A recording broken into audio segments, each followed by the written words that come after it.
be a great event. So mark your calendars for that. Also mark your calendars for the first annual SMART Staff Retreat, which is going to be Thursday, May 18th in the CTR.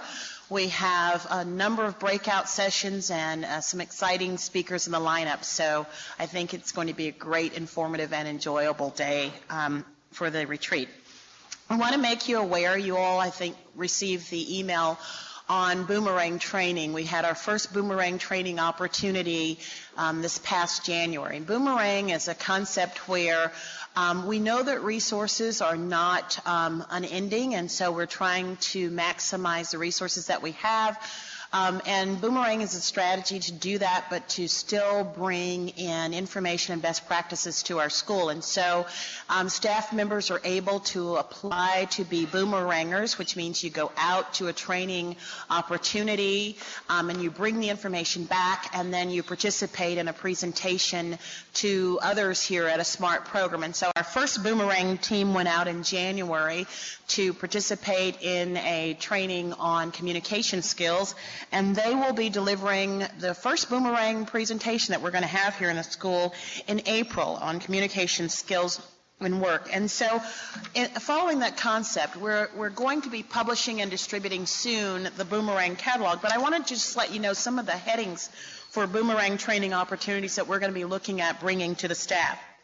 We're going to have some opportunities on training for dealing with difficult people, project management workshops, communication with tact and professionalism, making the transition to supervisor, what skills do you need, how do you do that, managing multiple priorities, projects, and deadlines, the exceptional team leader, what makes a good team leader and what makes strong teams, and then front desk safety and security. And so those are some of the Boomerang training opportunities that are going to be coming up in 2016 and 2017. And so keep an eye out for the catalog. We're going to be sending it out through the SMART listserv and posting on the SMART website. So if any of these topics are of interest to you, apply for the program. Really, it's pretty simple. You just make a commitment to come back and do a presentation. You get your supervisor's approval to participate, and you just tell us briefly sort of what this might do to have this training for you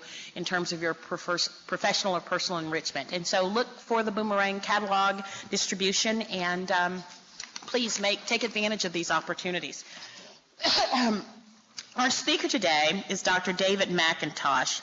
He's a seasoned higher education administrator in matters pertaining to diversity and inclusion initiatives. In November, Dr. McIntosh joined the executive staff of the University of Louisville School of Medicine as Associate Dean for Urban Health Innovation and Chief Diversity Officer.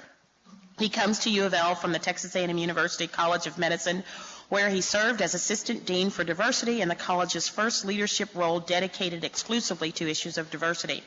Dr. McIntosh is no stranger to firsts.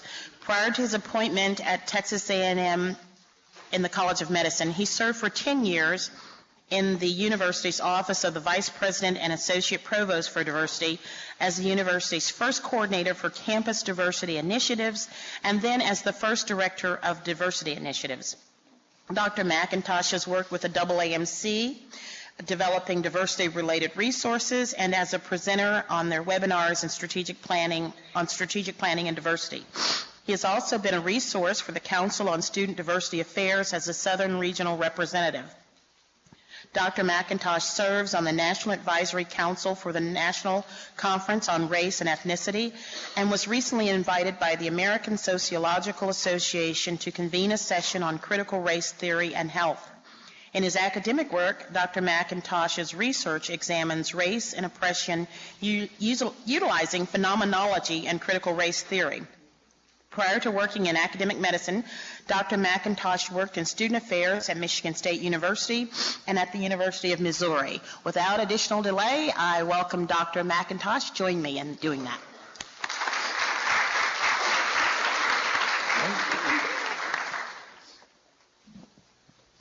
Okay, good afternoon. Let me go ahead and pull up my slides real quick. Here we go.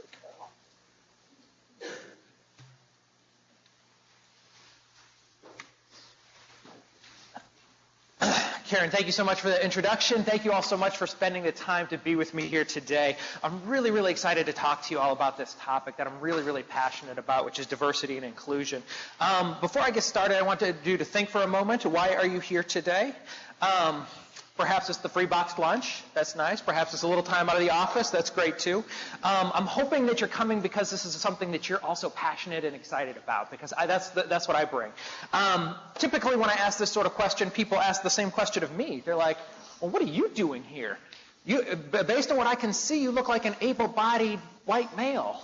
And it's true, and actually it gets worse than that. I'm not only an able-bodied white male, but I'm a straight white male, and I'm a straight white male who's right-handed, and I'm a straight white male who grew up Catholic and grew up middle class and have brown hair and brown eyes, which is most common, and I'm the average height and weight of an American male. I actually fall into every single majority category that a person can fall into.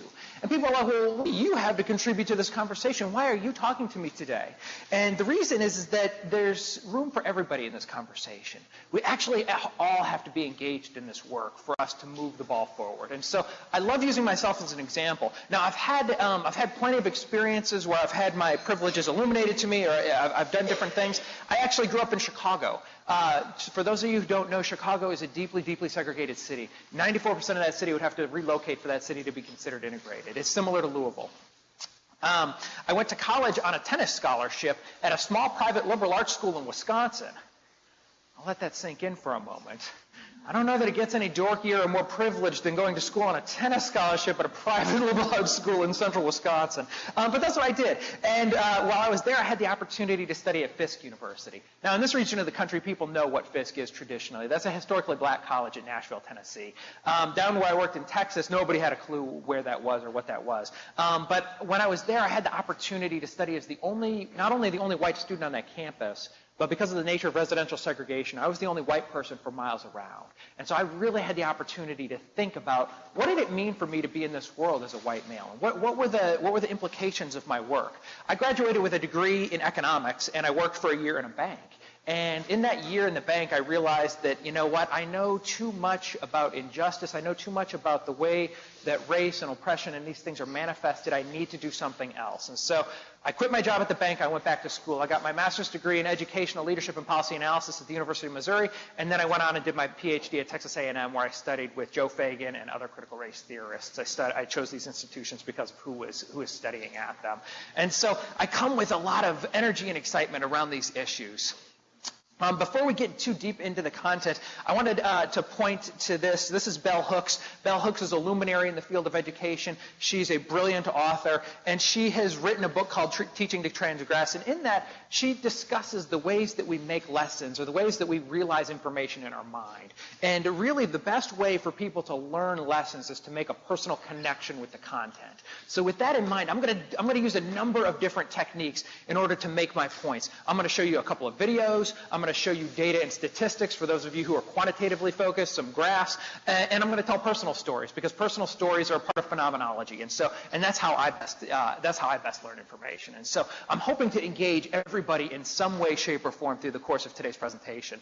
A really quick, important context. Sometimes diversity and inclusion, this stuff gets fluffed in, or it gets lumped in with fluffy words like rainbows and puppies, and oh, can't we all just get along? And that's all really fine and good. But I want you to know that I come at this from an empirical perspective. There is a robust body of literature. There are critical theories. There are tenets that go along with these fields. And so I'm not talking to you out of a place of just wanting to feel good and have everybody get along, but I'm actually talking to you out of an empirically based field. So diversity, what is it? I used to do presentations at Texas A&M, and the very first question I'd get from somebody after I did this really long presentation, it was really good, and they were carrying me out on their shoulders. It was so good. It was so amazing. You'll have to trust me. And I'd get a question from the back, and they'd be like, well, how do you define diversity? And I'm like, no, you undid everything I did just now with that one little question, because now you don't even understand the premise of what we're talking about, and so you sought to undermine me at the very end. And so what I do now is I lead every presentation by discussing what is diversity, so that we're kind of all on the same page. I'll give you all a quick second to read it, but the reality is we probably don't have that much time, and so I'll go ahead and summarize it for you. In the middle and bottom here, there is a whole ton of identity characteristics. I've never had somebody say, oh, you forgot that one identity characteristic. There's one more thing you forgot. You got to add that to your list. I've not had that happen. So it's a pretty good list of identity characteristics. That's what people focus on. I ask people, well, what do you think of this definition? What did I miss? What stands out to you? And people always point to the identity characteristics. I say, yeah, that's a good list. And yeah, I see myself in all of those. People always gloss over that very first sentence, and that's where the meat and potatoes of that definition for diversity is. The inclusion, welcome, and support of individuals from all groups, encompassing, and then we go through our identity characteristics. Those three words, inclusion, welcome, and support, are active words. Those are verbs. You can't be a passive vessel. You can't just sit by and let diversity happen. Diversity is not this group over here, and I'm over here, I'm normal, and y'all are diversity. It doesn't work like that. It's incumbent upon all of us to really actively seek to include, welcome, and support individuals on the basis of any identity characteristics. When we used to do a presentation for first-year students, and so we would meet with all 7,000 first-year students coming into Texas A&M, and we'd tell them you have two rights at Texas A&M. You have a right and you have a responsibility. And this just worked out perfectly. It resonated with people. You have the right to be respected regardless of any of your identity characteristics. And I would say that this is true of Louisville as well. You have the right to be respected regardless of who you are and what you come to the room with. You have the right to be respected no matter what. The second one is you have the responsibility to respect everyone else on the basis of their identity characteristics, whether they're different from you or not. You have the responsibility to respect everyone else's characteristics. Again, this is an active process. You can't just sit by and let things happen around you. If you do that, you're complicit with non-action, and that doesn't support the definition for diversity because we're actively including, welcoming, and supporting folks. Dave, that's all nice, but why are we discussing this? This is great. We all get along, Dave. And it's great because I'll have people say that to me, we don't actually need any diversity because everything's all pretty good here, and so we don't really need to worry about this. Well, here's where I talk about the data a little bit. The data is not going to be surprising to many of you who have kept up with the trends in the census. So our country is changing demographically, and it's changing very, very rapidly. The white population is going to peak in 2024 at 199 million, followed by a decline of 20 million by the year 2060. The Hispanic population will double between 2012 and 2060 from 53 million to 128 million. The black population will rise from 41 million to 61 million by 2060, and the Asian population will also nearly double from 16 million to 34 million. The U.S. will be a minority-majority nation by 2043, and they've revised that, and I think it's going to happen even sooner. The total U.S. minority population will double by 2060, going from 113 million to 241 million people. Now that's compelling, right? That's a snapshot of where our nation is going, and that's interesting. But let's put that into some context, because changing racial demographics by themselves don't really mean much. Let's put it in context. Educational attainment, and I used Kentucky as our example. Educational attainment by race. You'll see that for folks of color, educational attainment is very, very difficult. With almost 20% of folks of color having less than a high school diploma, that means high school dropout, and that same percentage almost having a college degree. Now that's a small number, but when you compare it to the number of white folks, it's a really small number. Half the number of folks who don't get a high school diploma in Kentucky, it's half the number of white folks as it is folks of color who don't get a high school diploma in Kentucky. And it's almost 10%, it's almost 15% more folks who go on to get a degree in Kentucky. Now you're probably thinking to yourself, well, Dave, why does that matter? We've had these long-standing, this is long-standing. Why does this matter? This matters because of this slide here. Our changing racial demographics mean that more and more of our population will not have the education necessary for success in life. There's a concept called educational mobility. And no, it's not a concept. Education is a means of social mobility.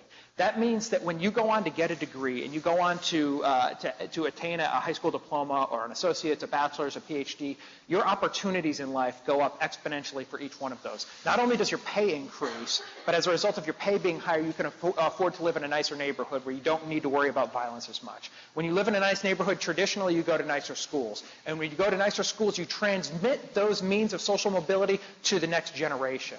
And so you, by virtue of going on to getting a higher education or going on to get a degree, the next generation is better suited.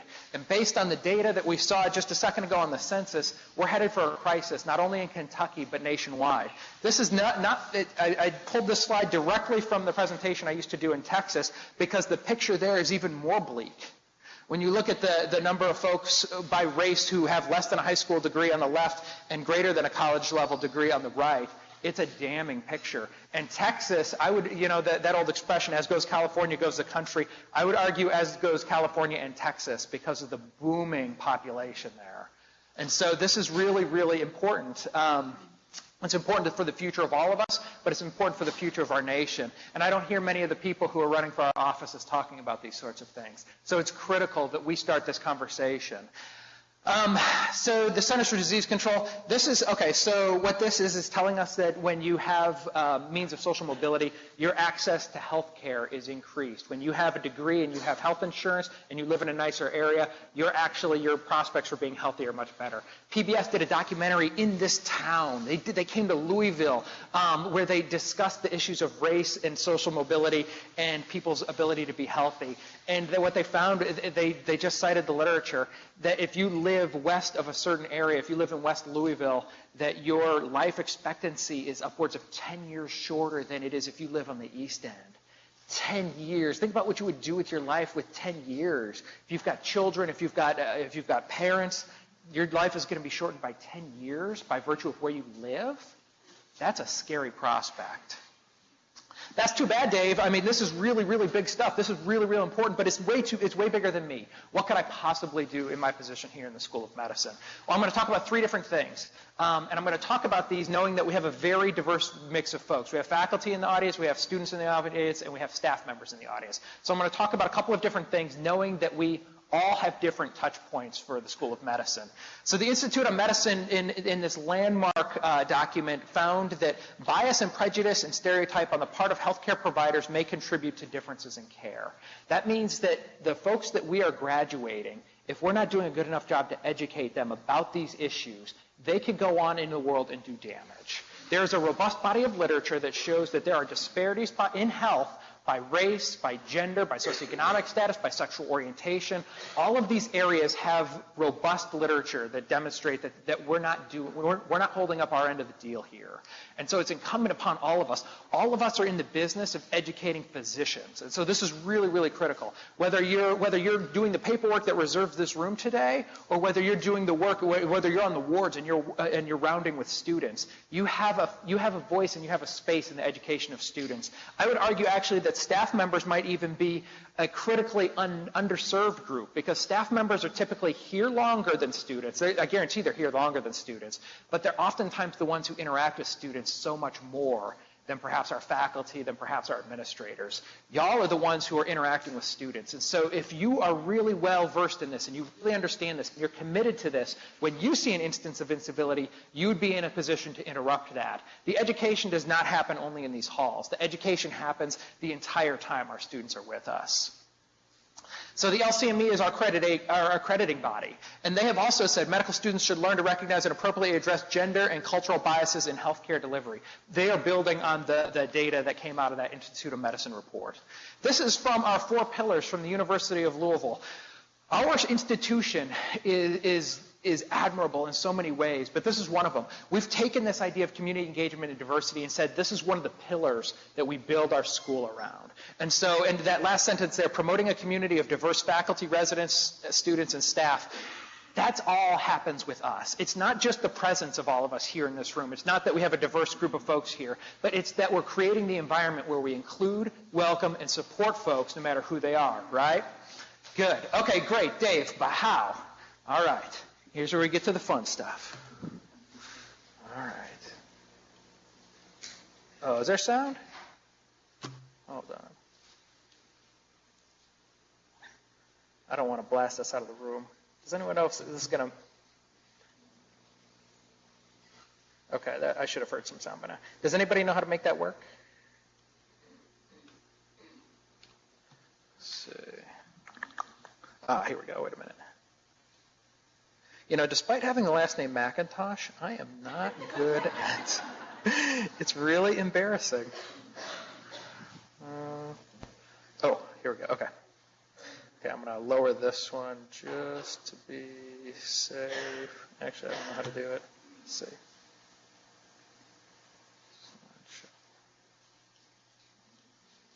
All right.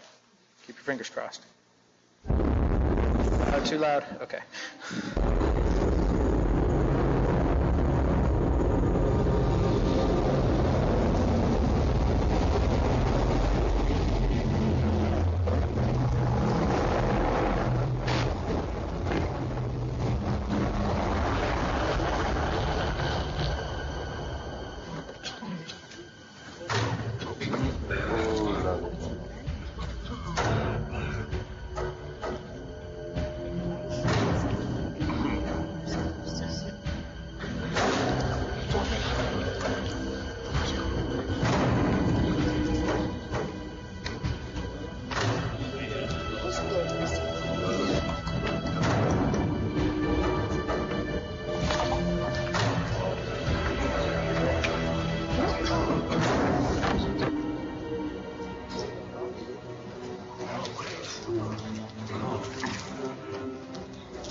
Aside from that being a commercial for booze, I love that.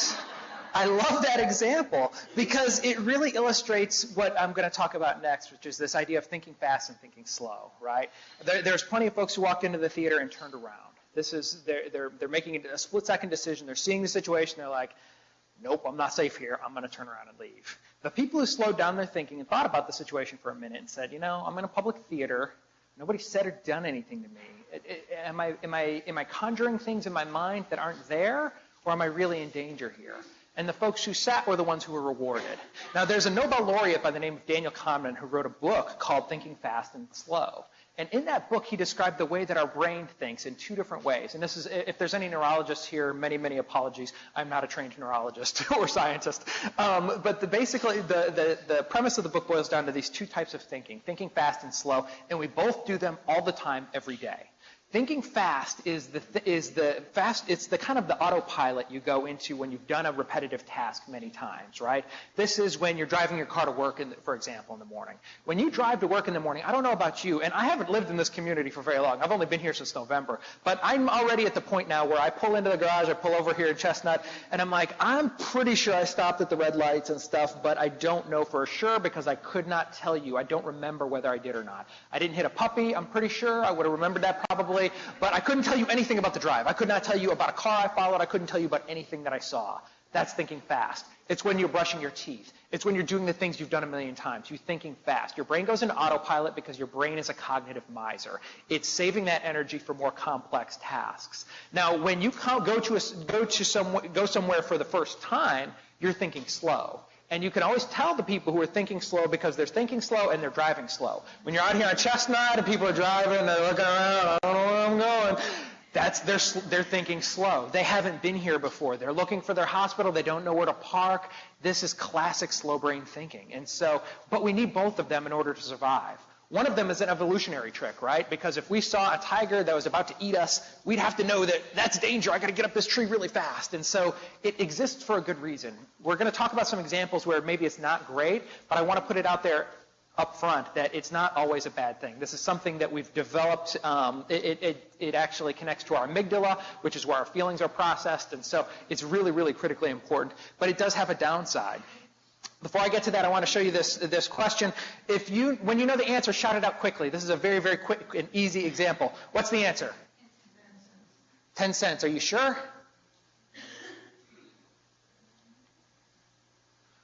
The ball and bat cost $1.10 together. They add together. So the bat has to cost $1.05 and the ball costs $5, right? In order to add up to $1.10. Don't feel bad. More than 50% of MIT students got that wrong also. And so you should not be, you're in good company if you shouted out 10 cents. That's a great example of fast brain thinking. We see the problem, we were forced to solve it quickly, and we solved it quickly. And sometimes to the detriment of the problem. Sometimes we didn't see the problem correctly. Now, after you see the solution, you're like, oh yeah, of course, I know what the solution is. I could have done that. Of course you could have done it, but our thinking didn't allow us to do it. So implicit bias is a concept that we talk about a lot, and medicine talks about it a ton right now. Everybody is doing a lesson on implicit bias, and to be honest, I'm starting to get a little queasy as I hear it, because I'm like, okay, here we go. We're going to talk about the science of how we think, and we're not going to do anything about it. We're going to let people off the hook by talking about these concepts. I'm going to talk about these concepts only as a vehicle so that we can get to the end, or we can talk about what you can do about it. But it's important that you do know the science, because there's a robust literature here as well. Implicit bias are these largely unconscious thoughts you have. This is your fast brain thinking. And a lot of times what ends up happening is that your fast brain thinking thoughts are actually contrary to your espoused and actual beliefs. That's kind of crazy when you think about it. I'm going to show you some examples that illustrate it further, but these directly oppose what you believe in many cases. These are examples from the literature. For those of you who are really concerned with making sure that this is scientific, these are all scientific studies. The medical school interviews one is one I tell almost every medical student I interact with when I'm talking about these concepts, because it's so incredibly interesting. 3,000 medical school cases were studied in Canada. They were studied on the basis of whether it was raining or not raining on the day that they interviewed. And what the researchers found is that people who interview on rainy days are appraised at a 10% lower rate than students who are interviewed on sunny days. Now you're like, come on, 3,000 cases, how could that possibly be? Now if you think for a second about the nature of what I just told you about, this implicit bias, you can see probably why that's happening.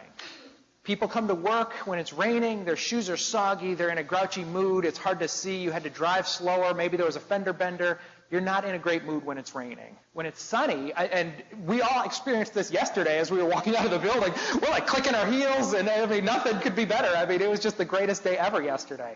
And it puts you in a better mood. Your mood directly affects the way you interact with others, and that study showed it. What's really interesting, and what suggests that this is implicit bias, is that interviewers who were more seasoned were more susceptible to this bias than the newer interviewers. Now think about that for a second. Why might that be? That's it. Yep, exactly. Fast brain versus slow brain. When you're just doing this for the very first time, you're slowing down your thinking because you want to make sure that you're doing the process right and I'm really evaluating this case. When you've done it a million times, like brushing your teeth, boom, boom, boom, oh yeah, they were good, they were all right, no, they were terrible. You go through the evaluation and you've done it a million times. It's fast brain and slow brain thinking. Oops. Orchestra example, this is another classic example. This one used 14,000 cases in order to evaluate. What they found was that a lot of orchestras were composed primarily of men, and the thought was that men must just be better at orchestra playing than women. So what the experimenters did is they set up a blind audition, and so what they did is they put a big curtain between the evaluators and the people who were on stage to play their instrument. What they found was that people are trickier than that, and you can tell by the footfall on the stage if that person is a man or a woman. So they actually ended up having people take off of their shoes and walk on a runner rug, so that there would be no way the evaluators could understand if the person playing the instrument was a man or a woman. What they found was 50% more women made it through the first round of auditions, and 30% more women were hired into the orchestra when it was blind auditions. Again, this is implicit association. You see something, you think you know what it is. Maybe if all you've ever seen are male orchestras, when somebody walks on the stage and they're a male, don't they look like they belong in the orchestra? But if all you've seen is male orchestras and somebody is a woman who walks on the stage, perhaps it doesn't look like they belong. They just don't fit right. How many times have we been in a meeting where we've assumed the fit of somebody is not right for this position, for this job, for coming to school here? Oh, they wouldn't fit here. What's that about? Slow down your thinking. What are you really saying here? What are you really thinking in this moment? Letters of recommendation. This is, and by the way, let me get to the letters of recommendation first. Women have really amazing things said about them in letters of recommendation in this study. Their wonderful demeanor, their wonderful comportment, they're wonderful to have around the office. Men have things about their competencies and skills, references to patents, things about their work ethic, things that would be attractive to somebody making a hiring decision. Now, if you are going in for a job interview and you get described as the person who brings in donuts on Friday or the one who has the skills and abilities to do the job, which one would you want? The choice is clear. The insidious thing about those last two examples, the orchestra and the letters of recommendation, the evaluators and the people who were writing those letters of recommendation were men and women. This is not just a male doing this to women thing. This is a women doing this to women thing. This is an implicit association. They've done all these studies on young girls who are asked to draw a scientist. And 9 times out of 10, they draw a male scientist because that's all they've ever seen in their life. That's all they see in the cartoons. That's all they see in the media. They see males, and that's the association. Hiring by race and gender, again, classic examples, really well researched. When done by race, what they did, the study PIs put together resumes that were identical in every way except for the name at the top. One resume had a black-sounding name like Jamal or Malcolm. One had a white-sounding name like Matthew or Adam, I think. The resumes, and these are identical in every way except the name at the top. The people who had white-sounding names got 50% more callbacks than the people with black-sounding names. So what the researchers did is they started adding years of experience to the black-sounding names to see at what point, what is the penalty for having a black-sounding name. Does anyone know? 8 years. 8 years of experience. You have to have more than the white-sounding name in order to have callback parity. We talk a lot about the expense or the toll that is paid by racism, and that's one of them. That is a huge expense and toll. There's a comment in many communities of color, people often tell their young folks, you have to work twice as hard. And that's not a lie. When you see data like that, it's compelling and it's real. And so those things are important. Now, again, the people evaluating those resumes were not just white. Those were folks of color also. Why does this happen? People are going through think about what you know about resumes in HR. You go through them very rapidly. I've got 200 resumes to evaluate, and I've got 30 minutes to do it. You go through it rapidly, fast brain thinking, fast brain thinking. You see the name at the top. What are the things that are conjured in your mind? What have we been taught to conjure in our mind? When you think about the nature of the news and you think about the written nature of what our society is about, think about what you think about just think for a moment when you hear black male. In the news, it's not a flattering portrait. Compensation in the sciences, women on average, after controlling for all sorts of characteristics, including that women are on more committees and women have to, they're on more committees and they have more of a teaching load, are compensated about $13,000 a year less than men doing the same job. Hurricane names, this one's a fun one. That old liberal rag, the Academy of, what is it called? The Journal for the Academy of Sciences. So this very, very prestigious journal did a study of hurricane names. And what they found was that hurricanes that were named after women did more damage and cost more lives than hurricanes named after men. Why do you think that might be? If Hurricane Mike is coming, it might punch me in the face. I'm scared of Hurricane Mike. But if Hurricane Betsy's coming, that's not so bad. That might not be so terrible. Fast brain thinking. Now, there's been a lot of rebuttal and a lot of challenges to that particular piece of evidence. But the researchers have stood by their data, and they also held out, I think, Andrew and Katrina and a couple of real, truly devastating hurricanes. This last one, radiology study, I like to end out medically related one as well. This is a radiology scan. I don't know if any of you in the room are radiologists, or actually if you can even see from where you're sitting. Does anyone see anything unusual about this scan? Maybe the folks in the front can see it better. Yeah, there's a gorilla. There's a gorilla right there. Do you see him? Does everyone see the gorilla? He's kind of going like this. 84% of radiologists did not see the gorilla. Now, I don't know how many trained radiologists we have here. Obviously, probably not as extensive training as somebody doing radiology scans. Again, like the resume example, these are not bad radiologists. What's happening here is that people are forced into fast brain thinking when really probably they need to slow down their thinking. It could be, and I don't know anything about radiology, it could be that they're looking over here for an abnormality rather than looking up here. But the point is the same. The gorilla was missed by 84% of radiologists nonetheless. Now here's another, and I bootlegged this, so don't tell MGM or anything like that, although I don't think it matters because it's a very short clip. name is Zed. You're all here because you're the best of the best. Marines, Air Force, Navy SEALs, Army Rangers, NYPD. And we're looking for one of you. Just one. What will follow is a series of simple tests for motor skills, concentration, stamina. I see we have a question. I'm sorry, maybe you already answered this, but why exactly are we here? Son? Second Lieutenant Jake Jensen, West Point, graduate with honors. We're here because you're looking for the best of the best of the best. Sir!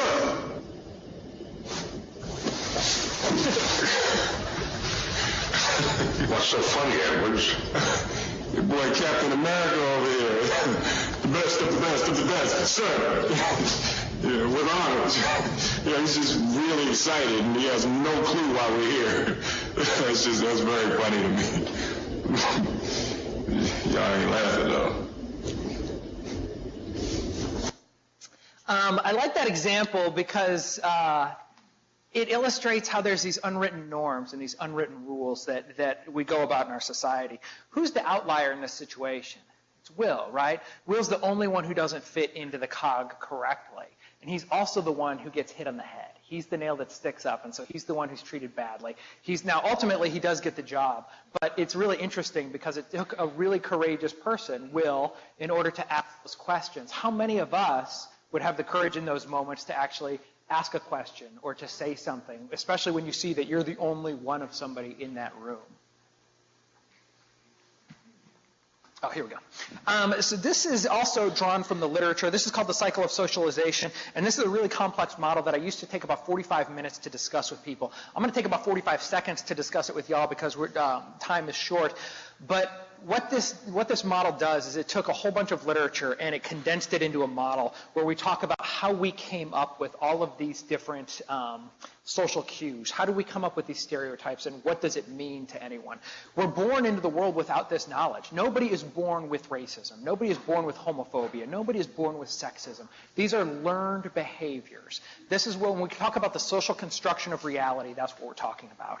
When you look at the genetic level, the woman who introduced me, Karen's an African-American woman, I'm a white male.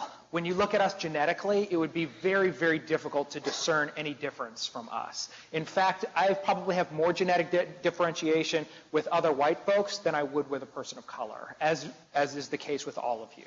And so we come into this world without these barriers, but we build them artificially, and we reinforce them through our institutional confines, through the media, through the church we go to, through the neighborhood we live in, through the schools we send our children to, through all of these different avenues. We reinforce messages tacitly.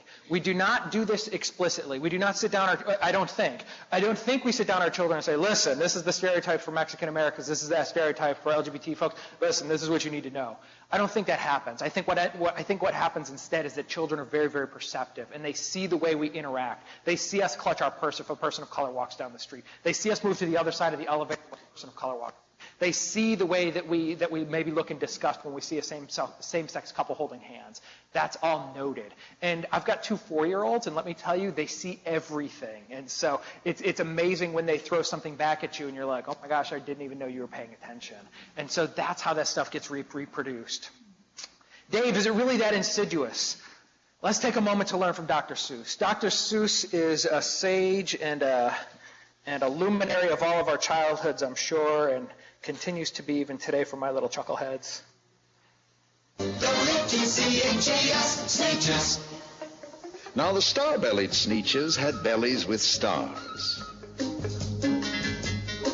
But the plain-bellied Sneetches had none upon theirs. No stars on their bellies, no stars upon theirs. Now those stars weren't so big. They were really quite small. You would think such a thing wouldn't matter at all. But because they had stars, all the star-belly Sneetches would brag. We're the best kind of Sneetch on the beaches.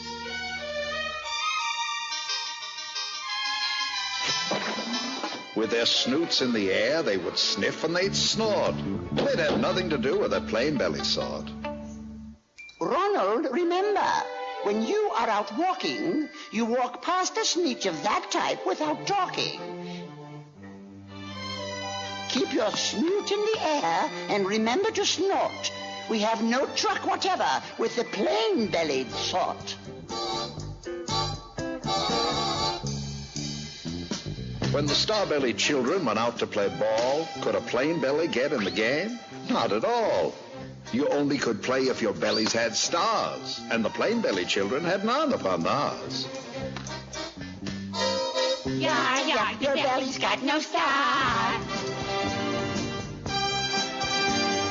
Twinkle, twinkle, lovely little star. Twinkle, twinkle, stupid little star. If there's one upon your tummy that says yummy, you're my chummy. If there isn't, you're a crummy, slummy, gummy, bummy, dummy. That applies likewise to Daddy and your mommy. Twinkle, twinkle, lovely little star. Twinkle, twinkle, stupid little star.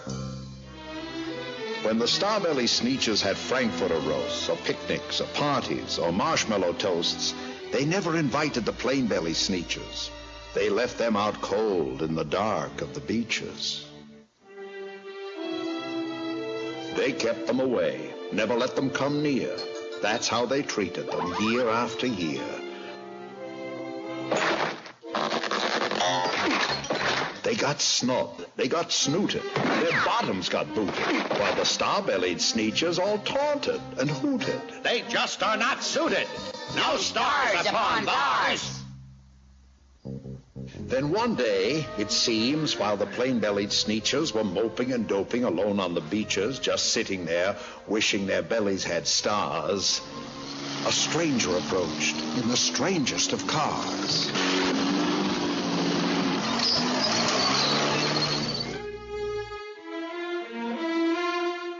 My friends, I have seen they've been treating you mean. My name is Sylvester McMonkey McBean. I know precisely why you're so unhappy, and that I can fix. I'm the fix-it-up chappie.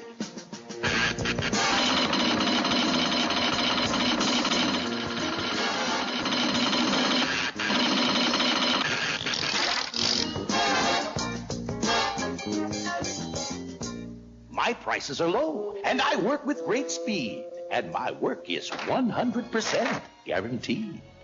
By my new patent process of polar potoxis of the inner subnuclear noosebomb nogoxis, you'll get a star like the star-bellied Sneetch for the mere paltry payment of $3 each. A star? Here? Yes, my friend, there. And the first to go through gets the trip at half fare. Thank you, thank you, thank you.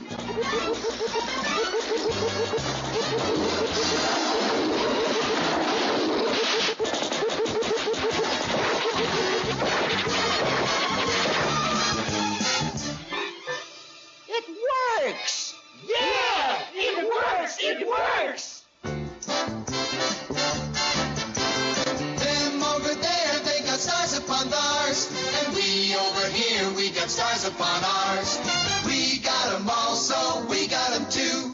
For every little bitty bit as goody good as you. Now we're socially acceptable at Marshmallow Toast. You'll have to send us invitations to your Frankfurter roast. Stars, stars, bless our lucky stars. All the Sneetches on the beaches now got stars upon theirs.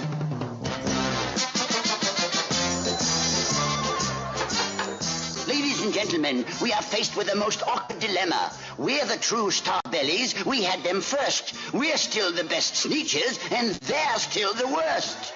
Yeah, but how are we going to prove it? Which is which? I can't tell us apart. Let me through. Excuse me. Step aside, please. Thank you.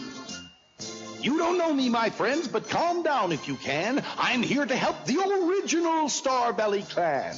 Those upstarts, it's true, now have stars just like you. But follow me, my friends, and you know what I'll do. I'll make you again the best Sneetches on the beaches. And all it will cost you is $10 each.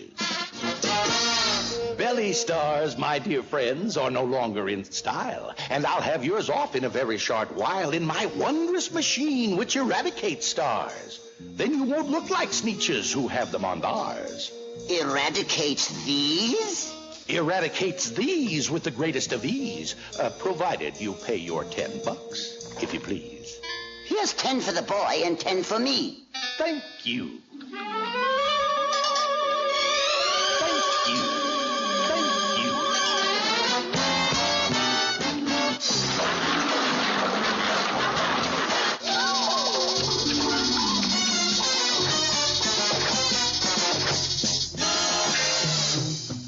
How original. How distinctive. How exclusive.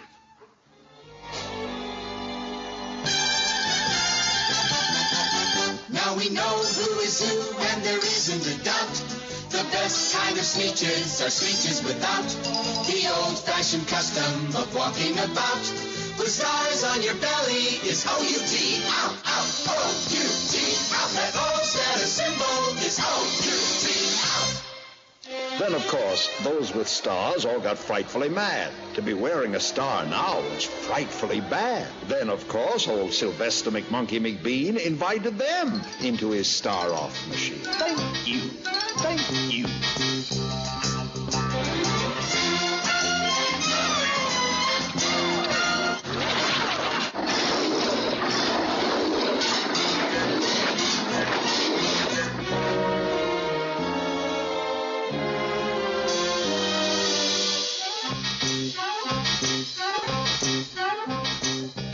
Then, of course, from then on, as you probably guessed, things really got into a horrible mess.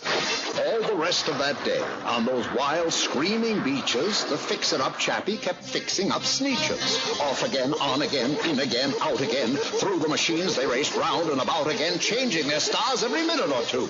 They kept paying money. They kept running through until neither the plane nor the Starbellies knew whether this one was that one, or that one was this one, or which one was what one, or what one was who. Then, when every last cent of their money was spent, the fix-it-up chap packed up, and he went.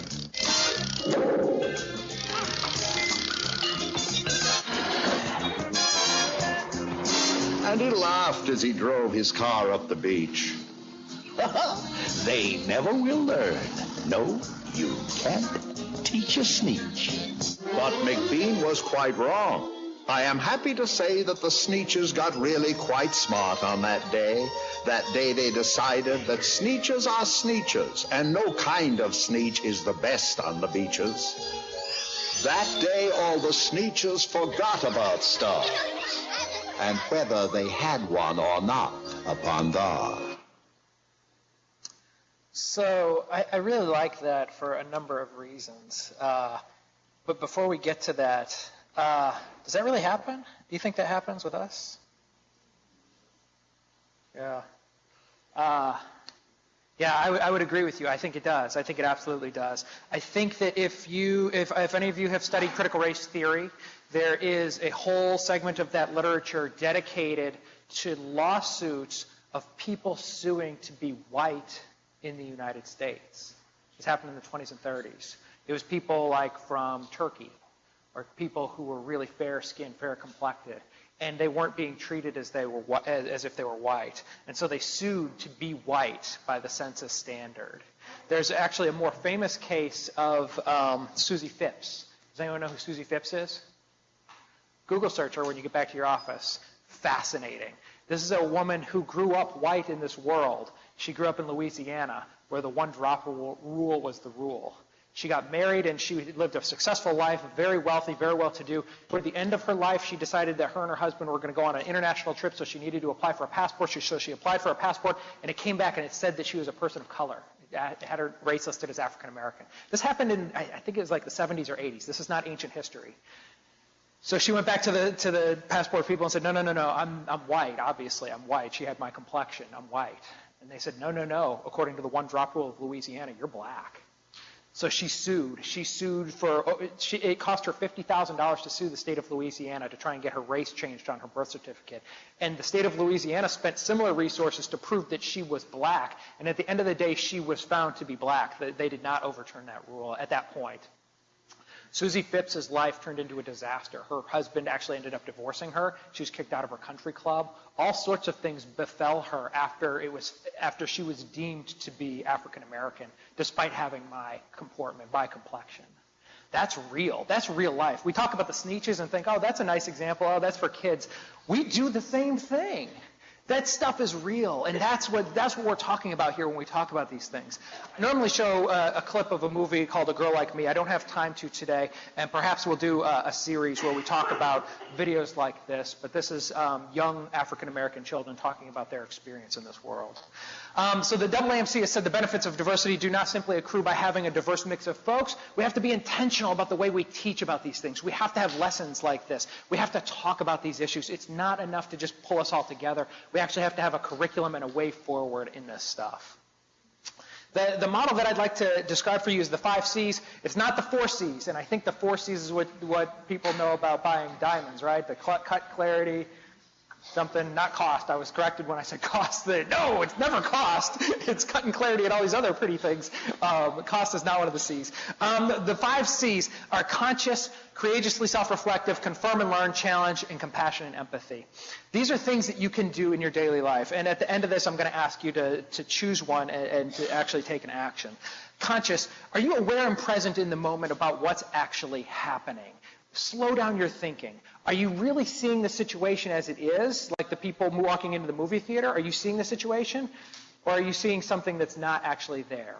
We really have to work on slowing down our thinking, and that takes conscious thought. You have to, your amygdala is going to tell you, no, go, move it.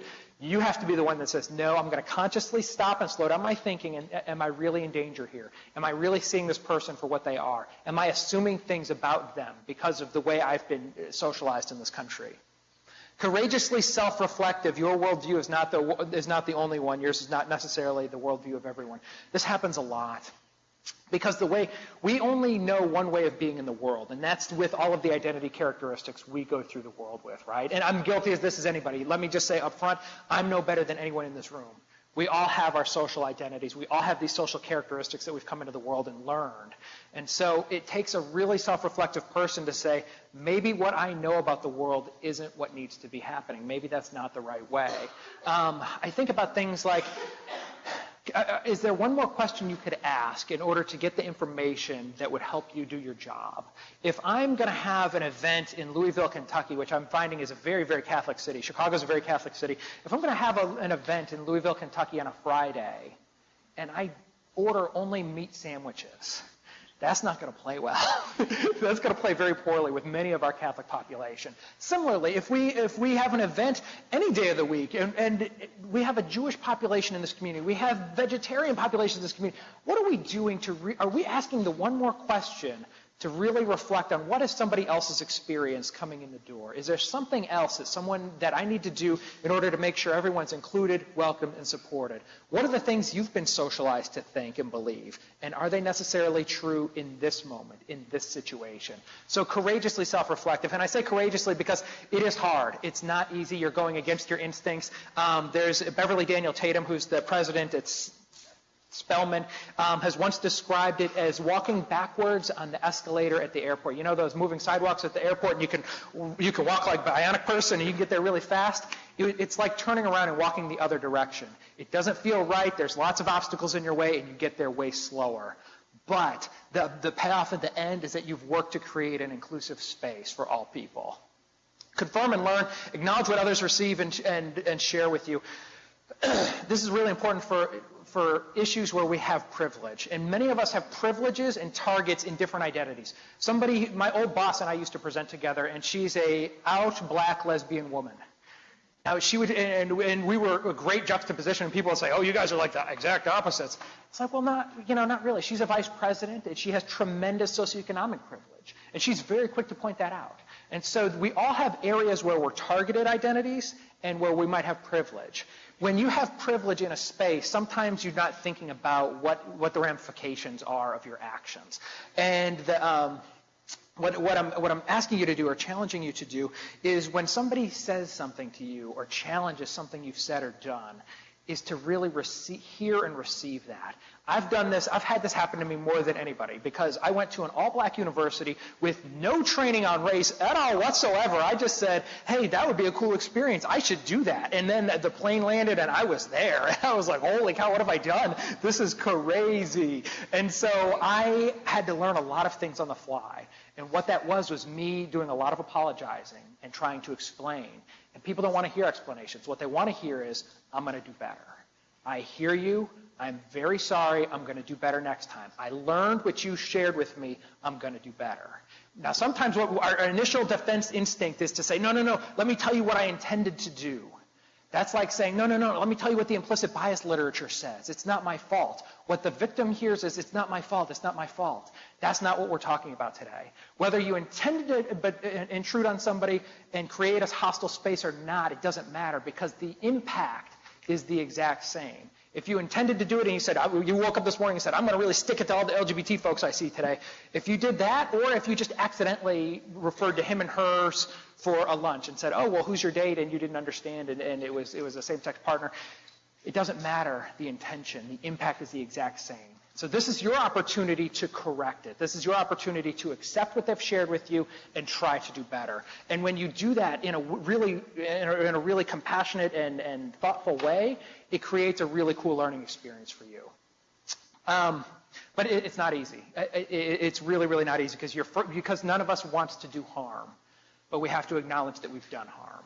And that's where we can take the next step. That's how we create an environment where people are included, welcome, and supported. I've seen this happen before too. If somebody stops you to tell you that you've hurt them or done something unsavory to them, that's a gift because it takes a lot of energy on the victim's part to know that, okay, here we go, I'm going to say it, but it's because I really care about you. That's why I'm sharing this information with you. I don't want you to step on this landmine again, and I want you and I to be good friends, and I don't want that to be between us.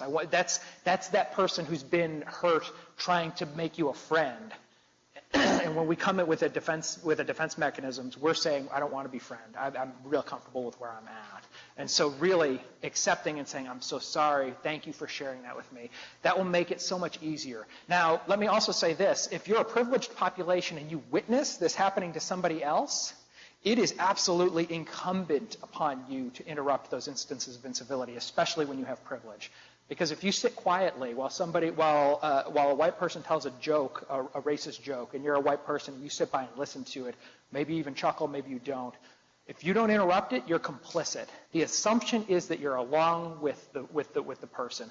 To both folks of color and to other white people in the space, the assumption is complicit. And so it's really critical that you have the guts and say, no, that's not right. Not in my space. I'm all about including, welcoming, and supporting.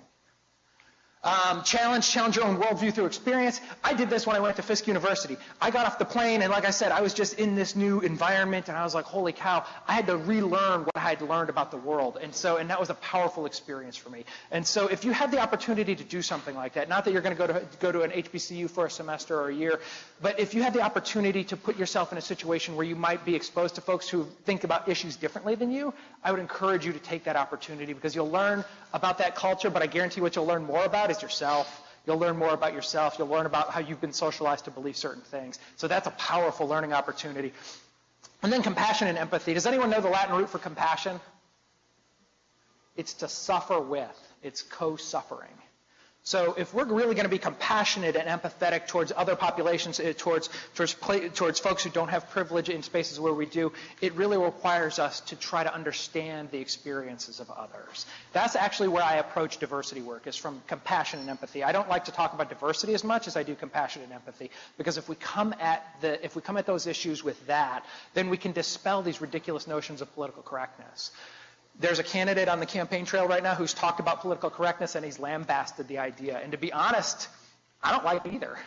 But I don't like it for a very different reason. I don't like political correctness because it assumes that there's this master list of things, and if you could just memorize this list, you'd be fine. But that's not it. That's never been it.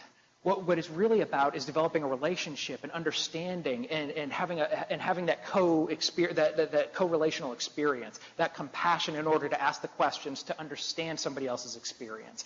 That's way, way, way more important. My old boss was African American, but she'd get really angry with you if you called her African American. So she's not African American. She's a black woman, but she's from the Caribbean. She's not African. She'd say, I'm Caribbean American. And so, but you wouldn't know that to ask. And so when you refer to her as African American and she says, I'm Caribbean American, you say, oh, I'm so sorry. Thank you so much. Thank you for telling me that. Is black appropriate, or would you rather be Caribbean American? How would you like me to refer to you? And so it's that easy. It's that easy. But we walk around and walk on eggshells as if it's impossible. And so I really want to challenge my fellow folks, everybody here in the room here today, to think about the spaces where you have privilege, and are you acting compassionately and empathetically? Okay, so as leaders, we're all leaders in the School of Medicine. We all have roles to play, and we're all critically important to the mission of the School of Medicine. Are we working to create an environment that's inclusive, welcome, and supportive? Are we working to create real acceptance? This is different than tolerance. Tolerance, and I hear people say this sometimes, tolerance is what we do when we really hate something. I tolerate a root canal. I tolerate bad traffic. I tolerate a hot day, or a cold day, as it were. That's not acceptance. Acceptance is really different, and you know what I mean. Your partner probably accepts you. Your partner probably doesn't tolerate you. If your partner tolerates you, then that's probably cause for concern. You probably need to see a counselor. And then an environment where everyone is treated equitably. I hear this a lot too. We just need to treat everybody the same. Oh, Dave, don't worry about it. I treat everybody exactly the same. That's wrong too, and here's why. And it's not bad. You know, I understand we're all on our learning journey, but that's not helpful. If you treat everybody exactly the same, you're basically saying that I've got a standard, and whether you fit into it or not, I don't care. I don't care about any of your identity characteristics. I'm going to treat you this way right here. If I was going to hold a meeting, and I was going to hold it in a building with 4 floors, and there was no elevator in that building, and I said, everybody, we're having a meeting on the 4th floor. Everybody equitably has the opportunity to go to that meeting, except for the person in the wheelchair who can't actually get to the 4th floor. We have to treat people equitably, not equally. Everyone had the opportunity to go to the meeting, but not everyone could actually go to the meeting. There's that little cartoon that's brilliant where it's got the 3 little kids and they're standing on boxes and they're all trying to look over the fence at a baseball game. And in one, it says equal, and all 3 kids have a box that they're standing on. And then the equitable one has the shortest kid standing on 2 boxes, and then the tallest kid not standing on any boxes because that kid could see into the ballpark anyway. That's what we're talking about. The last thing I'd like to ask you to do is to really quickly pull out your phone. I don't hear any wrestling. Come on, people. Let's go. Phone. I know you got him. Come on. If you could send yourself a text message or an email to your personal email account so that you don't see it the moment you get back into your office, but maybe you see it later today or tonight as you're going to bed. What I'd like to challenge you to do is to commit to do one thing. I've talked about a ton of things here today. What is the one thing that you're going to do? I talked about the 5 C's. I've talked about a lot. What is the one thing you're going to commit to do in order to make this an environment that's inclusive, welcome, and supporting? So think about that. Send yourself a text message. I'm happy to answer any questions if any of you should have any. I'm in the little global email thing, so send me a message. Or if you want to stick around for a minute afterwards, I'm happy to answer your questions too. But I fear that I've expired my time. Oh, okay. Can I ask questions? Okay. So if anybody has a question, there's actually microphones right here and here, and I've been given a brief extension. And so if there's anybody that has a question, I'd be happy to answer it.